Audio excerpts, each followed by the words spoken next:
বাবু এনে তো 4,000 টাকা। এবার এনে তো 5,000 টাকা। দাঁড়াও মা, তোমার জন্য এক গ্লাস জল ভরে নিয়ে আসি। না বাবা থাক। আচ্ছা মা, তাহলে তোমার জন্য ভাত বেড়ে আনি, বসো। না মা, আমার পেট ভরা আছে, আমি এখন খাবো না। এনে ব্যাগটা রাখ, আমি একটু দিক দিয়ে ঘুরে আসি। বাবা রমেশ, এই ভর দুপুরে কাঠ কাটছো? হ্যাঁ কাকিমা, এই কাঠ কাটছি। মা সন্ধ্যাবেলা এসে রান্না করবে, তাই কাঠগুলো কেটে রাখছি। তোমার ছেলেমেয়েরা কেমন আছে কাকিমা? আরে বাপ, আমার ছেলে মেয়েদের কথা আর বলিস না। এই মাইনে পেয়ে সবে ওদের হাতে টাকা পয়সা দিয়ে আসলাম।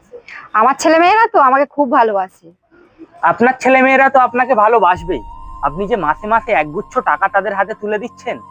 না রে বাবু, আমাকে ওরম কথা বলিস না। আমার ছেলে মেয়েরা আমাকে সত্যি খুব ভালোবাসে। কাকিমা, এই পৃথিবীতে সবাই ভালো সবাই খারাপ।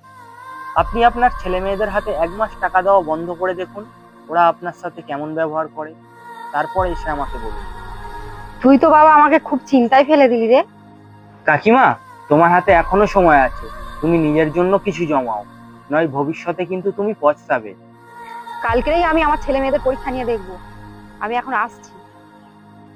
পরের দিন। এই দিশামা, এই সোমো, এখানে আয় একটু। মা, আজ কাজ থেকে তুমি এত তাড়াতাড়ি চলে এলে? দেখ না মা, ওরা আমাকে কাজ থেকে বের করে দিয়েছে। কি? কাজ থেকে বের করে দিয়েছে? কি করে বের করলো? নিশ্চয়ই তোমার কোনো দোষ আছে। আমার কাজ মনে হয় ওদের আর ভালো লাগছে না রে। তুমি যা ইচ্ছা করে যাও। যাও, এই জামা কাপড় কটা কেচে আনো।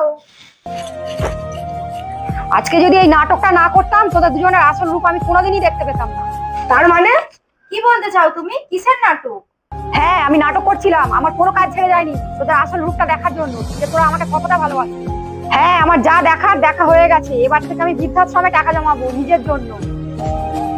না মা, আমাদের ছেড়ে যেও না, আমাদের খুব ভুল হয়ে গেছে। খারাপ সময়েই আপনার আশেপাশের মানুষের আসল চেহারা আপনার সামনে আসবে। এমন ভিডিও আরো পেতে আমাদের পেজটি ফলো করে ভিডিওটি লাইক করে দাও।